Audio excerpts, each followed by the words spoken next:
Hello மக்களே, எல்லோரும் நலமாக இருக்கீங்கன்னு நம்புகிறேன். இன்றைக்கி நான் ஒரு சூப்பரான கருணக்கிழங்கு ப்ரௌனி எப்படி செய்கிறதுன்னு சொல்லி கொடுக்க போகிறேங்க. இது நம்ம சிடபிள்யூசியில் பிரியாராமன் அவர்கள் செஞ்ச ப்ரௌனி. இப்போ எப்படி செய்கிறத பார்க்கலாம். இதுக்காக நான் கருணக்கிழங்கு நல்லா கழுவி ஸ்கின் எல்லாம் பீல் பண்ணி 1 கப் அளவு கட் பண்ணி எடுத்துட்டேன். இது ப்ரெஷர் குக்கரில் போட்டு 2 விசிலுக்கு வேக வச்சுருங்க. வேக வச்ச கருணக்கிழங்கு இல்லை சேனைக்கிழங்கு 2 ஒன்று தான்.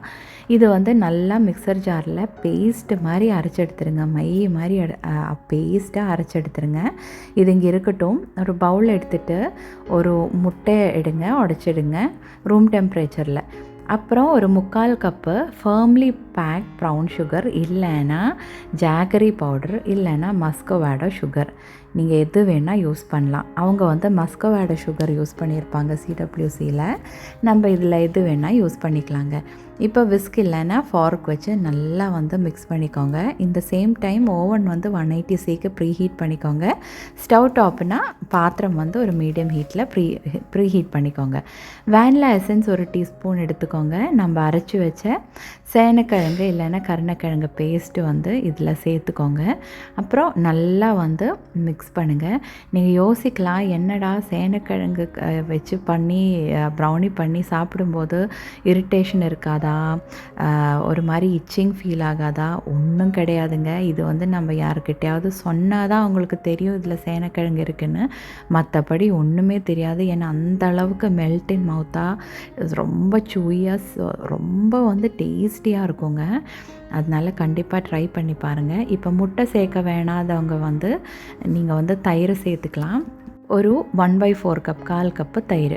இப்போ இதில் 1.5 டேபிள் ஸ்பூன் கொக்கோ பவுடர் சேர்த்து நல்லா மிக்ஸ் பண்ணிக்கோங்க. இங்கே நம்ம ஆல்மண்ட் ஃப்ளோர் ஒரு கப் சேர்த்த போகிறோம். கோதுமை மாவோ மைதாவோ கிடையாது. ஆல்மண்ட் ஃப்ளோர் 1 கப் சேர்த்துக்க போகிறோம். கொக்கோ பவுடர் 1.5 டேபிள் ஸ்பூன் சேர்த்துக்கிட்டோம். நல்லா மிக்ஸ் பண்ணிக்கோங்க. இதை மிக்ஸ் பண்ணதுக்கப்புறம் நம்ம ஒரு இந்த டார்க் சாக்லேட் இல்லைன்னா நான் இங்கே செமி ஸ்வீட் சாக்கோ சிப் தான் எடுத்திருக்கேன். அது ஒரு 1/2 கப்பு 50 கிராம் பட்டர் எடுத்து மைக்ரோவேவ் பண்ணி இல்லைன்னா டபுள் பாயில் மெத்தடில் இந்த மாதிரி மெல்ட் பண்ணி எடுத்துக்கோங்க. எடுத்துகிட்டு இதையும் சேர்த்து நல்லா மிக்ஸ் பண்ணிக்கோங்க. இப்போ நீங்கள் ஒரு 7 இன்ச்சு ஸ்கொயர் டின் பேன், அது கேக் டின் எடுத்துக்கோங்க. ஃபுல்லாக பேக்கிங் பேப்பரை போட்டு கவர் பண்ணுங்கள். ஏன்னா அது ப்ரௌனி, அப்போ தான் ஈஸியாக எடுக்க முடியும். இப்போ இதை நல்லா மிக்ஸ் பண்ணதுக்கப்புறம் நம்ம ரெடி பண்ணி வச்சுருக்கிற இந்த 7 இன்ச் கேக் பேனில் நம்ம இந்த பேட்டரை ட்ரான்ஸ்ஃபர் பண்ணலாம். சரிங்களா? இப்போ நீங்கள் ஓவன் ப்ரீஹீட் பண்ண மறக்க வேணாம். இப்போ தான் நான் இந்த மாதிரி பேக்கிங் பேப்பரை ஃபுல்லாக போட்டிருக்கேன். ப்ரௌனி செய்யும்போது கண்டிப்பாக பேனில் இந்த மாதிரி பேக்கிங் பேப்பர் கம்ப்ளீட்டாக போட்டுக்கோங்க. அப்போ தான் எடுக்கிறதுக்கு ஈஸியாக இருக்கும். இப்போ பேட்டர் நல்லா ட்ரான்ஸ்ஃபர் பண்ணதுக்கப்புறம் இதை ஈவனாக ஸ்ப்ரெட் பண்ணி விட்டுட்டு இதுக்கு மேலே ஒரு க்ரன்ச்சுக்கு கேஷ்யூ கொஞ்சம் தட்டி நான் இதில் ஸ்ப்ரிங்கிள் பண்ணுறேன்.